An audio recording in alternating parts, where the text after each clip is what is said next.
Hi 4320 peeps, Chuck Etheridge here to give you a quick lesson in how to do peer review. So here we are on our course homepage, and we're in week 2, and our assignments this week are to peer review each other's work from last time.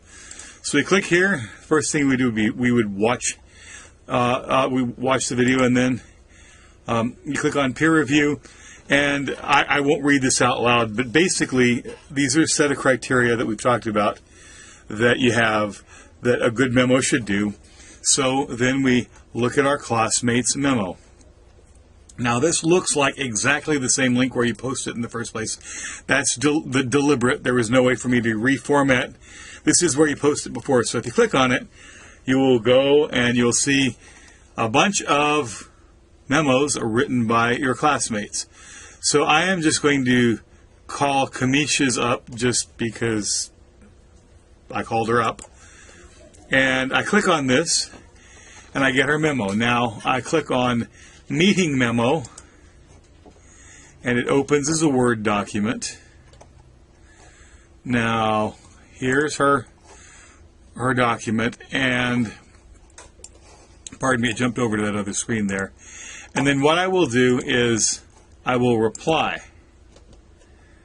and this gives me a place to look at it. Now I'm going to look at Kamisha's document, and let's say, to all workforce solution staff from Kamisha Gross, center lead, subject mandatory meeting for choices, guidelines for child care changes, August 27th, 1916. This is pretty good. Now, I could do two things, and I'll probably do both things.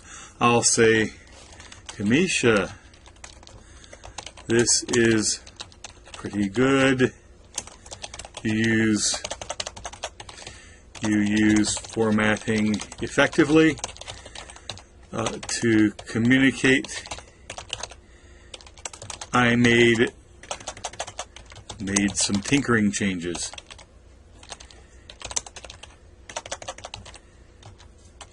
And what I mean by that is, like I said, this is just really editorial stuff, but just because, so things are a little bit easier to read, I would just tab these out. Nothing I would count for on a grade, but just make sure that they all came out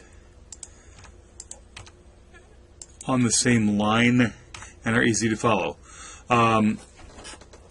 So there will be a mandatory meeting for all workforce staff, solution staff, to attend on Wednesday, August 31st, 2016, 9:30 a.m. in Conference Room 3. We will go over choices, guidelines, child care changes that will go into effect starting Tuesday, September 6, 2016. This is pretty darn good. What does it do? Let's specific addressees, all staff members know what they've got to do. We've got to come to a meeting at this place, at this time, in this location, for this reason. That does pretty much everything it needs to do. Then it goes on, check your email for the updated changes. The Choices Child Care Handbook has been sent, tiny editorial thing, sent to everyone with the new changes. I would say go over, or maybe please go over changes before the meeting and print out the new handbook. And bring it to the meeting. Please notify me if you've not received the email of the handbook. I might have phrased a few things differently just in terms of words, but as a memo, it does what it needs to do. So I'm going to do two things because I did make some minor changes. I'll save this to, in this case, my desktop. And I'll just change it to Kamisha.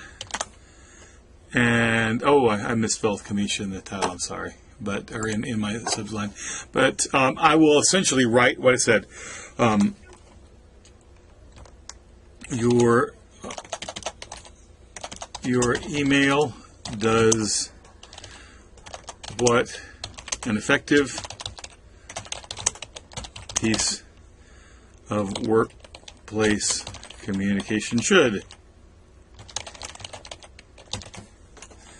Okay. Workplace communication should. Lets the reader know exactly what she or he needs to do. Go to a meeting at a specific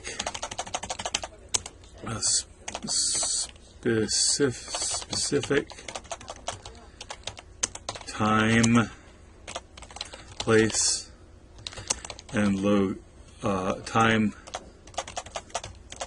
date, and location for a specific purpose. I'm just typing terribly today. You then go on to tell the recipients how to prepare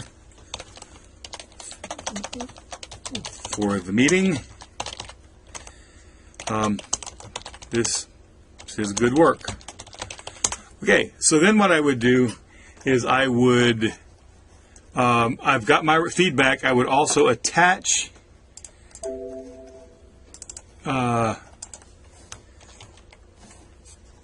my comments to her, and I'd submit them to her, so Kamisha will get my written feedback, and then she'll also get the draft that I wrote with suggestions to help her improve. Basically, that's how you do peer review. You take the criteria, this is what the writing is supposed to do, you apply it to the writing, and let the reader know how well she did or didn't do. And remember, you want to be specific, you want to be critical, and that you want to apply the criteria, and you want to react as a reader. So that's how you do it. Appreciate your time today. Thanks a lot. Bye-bye.